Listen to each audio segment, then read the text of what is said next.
ആറ്റുകാൽ പൊങ്കാല ഇടാനായി നിരവധി പ്രമുഖ വ്യക്തിത്വങ്ങളൊക്കെ എത്താറുണ്ട്. എല്ലാത്തവരും ഒക്കെ ആയി എല്ലാ വർഷവും പൊങ്കാലയിടുന്ന ആളുകളൊക്കെ ഉണ്ട്. ഇന്ന് നമുക്കൊപ്പം നമ്മൾ ഈ ഒരു യാത്രയിൽ കണ്ടുമുട്ടിയതാണ് ഉമ്മൻചാണ്ടിയുടെ മകൾ മറിയ ഉമ്മൻ ആണ് നമുക്കൊപ്പം ചേരുന്നത്. എല്ലാ വർഷവും പൊങ്കാല ഇടാറുണ്ട്. ഞാൻ പൊങ്കാല ഇടാൻ വന്നതല്ല, ഇവിടെ ഒരു പരിപാടിയുടെ ഭാഗമായി പൊങ്കാല ഇടുന്ന ആളുകൾക്കുള്ള സഹായവും അങ്ങനത്തെ കാര്യങ്ങൾ ചെയ്യുന്നതിൻ്റെ ഒരു പരിപാടി ഇവിടെ നടക്കുന്നു, ചെറിയൊരു സമ്മേളനം നടക്കുന്നു, അതിൻ്റെ ഭാഗമായിട്ട് ഇവിടെ എത്തിയതാണ്. അച്ഛനുള്ള സമയത്ത് ഇവിടെ താമസിക്കുന്ന സമയത്തൊക്കെ ഉണ്ടാവാറുണ്ടോ പൊങ്കാല സമയത്ത്? ഞാൻ സത്യം പറഞ്ഞാൽ ഞാൻ തിരുവനന്തപുരത്താണ് ജനിച്ചു വളർന്നതെങ്കിലും നമുക്കൊരു അവധി ദിവസം പോലെയായിരുന്നു. ആദ്യമായിട്ടാണ് സത്യം പറഞ്ഞ ഒരു പരിപാടിക്കായിട്ട് ഇറങ്ങുന്നത്. പൊങ്കാല ഇത്രയും കൃത്യമായി പൊങ്കാല ഈ കഴിഞ്ഞിട്ട് ഞാൻ കണ്ടിട്ടുണ്ട്, പക്ഷേ ഈ പൊങ്കാല ഇടുന്ന സമയത്ത് ആദ്യമായിട്ടാണ് ഇതൊക്കെ കാണാൻ. പൊങ്കാല കാണുന്നത് ആദ്യമായിട്ടാണ്, ആറ്റുകാൽ പൊങ്കാല കാണുന്നത് ആദ്യമായിട്ടാണ്. അതൊരു കൗതുകമാണ്. എന്ന് വെച്ചാൽ തിരുവനന്തപുരത്ത് ജനിച്ചു വളർന്ന ആളുകൾ ഒട്ടുമിക്ക ആളുകൾ കണ്ടിട്ടുണ്ട്. നമ്മൾ വീടിൻ്റെ സൈഡിൽ അവിടെ ഇറങ്ങി കണ്ടിട്ടുണ്ട്. ഈ നമുക്ക് ഈ ട്രാഫിക് റെസ്ട്രിക്ഷൻസ് ഉണ്ട് എന്നുള്ളൊരു ഇതുകൊണ്ട് നമ്മൾ അങ്ങനെ അധികം ഇങ്ങനെ പുറത്തേക്ക് വരാറില്ല.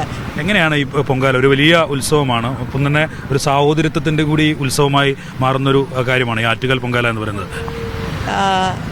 തിരുവനന്തപുരം അല്ലെങ്കിൽ കേരളം ലോകത്തിൻ്റെ മുമ്പിൽ വെക്കുന്ന ഒരു വലിയൊരു മാതൃകയാണ് ആറ്റുകാൽ പൊങ്കാല.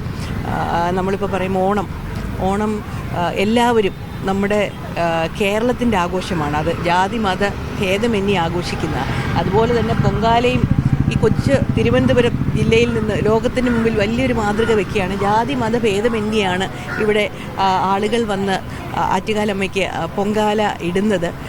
അത് തന്നെയായിരിക്കും ലോകത്തിന് മുമ്പിൽ നമുക്ക് ഇവിടെ വയ്ക്കാവുന്ന വലിയ മാതൃക. ഇന്നിവിടെ ഞാൻ വന്ന പരിപാടി നടത്തുന്നത് ബിലീവേഴ്സ് ചർച്ചാണ്. ഇവിടെ സ്വാമിയുണ്ട്, ഇമാമുണ്ട്, എല്ലാവരും ഒരു മതസൗഹാർദ്ദത്തിൻ്റെ ഒരു കൂട്ടായ്മയാണ്. അവരെല്ലാവരും ഇതിൻ്റെ ഒരുക്കങ്ങൾക്ക് സഹായം ചെയ്യാൻ വന്നതാണ്. ഈ ഇമാമ കഴിഞ്ഞ ദിവസം നടത്തിയൊരു പ്രസംഗം ഉണ്ടായിരുന്നത് സംസ്ഥാനത്തും പുറത്തുമൊക്കെ ഭയങ്കര വൈറലാണ്. കാരണം ഈ പൊങ്കാലിടാനെത്തുന്ന വിശ്വാസികളെ മുസ്ലിം സഹോദരങ്ങൾ അവർ എല്ലാ സൗകര്യങ്ങളും ചെയ്തു കൊടുക്കണം, പ്രത്യേകിച്ച് നോമ്പ് കാലം കൂടിയാണ്. അതാണ് നമുക്ക് സമൂഹത്തിന് കൊടുക്കാൻ പറ്റുന്ന ഇമാമിൻ്റെ ആ ഒരു മെസ്സേജാണ് നമുക്ക് സമൂഹത്തിന് കൊടുക്കാവുന്ന, എല്ലാവർക്കും കൊടുക്കാവുന്ന ഏറ്റവും വലിയൊരു സന്ദേശമാണ്. നമ്മൾ സമൂഹത്തിന് അങ്ങനത്തെ സന്ദേശങ്ങൾ വേണം കൊടുക്കാൻ. ഈ പൊങ്കാലയും അങ്ങനെ ഒരു വലിയൊരു സന്ദേശമാണ് നമ്മുടെ നാടിന് കൊടുക്കുന്നത്.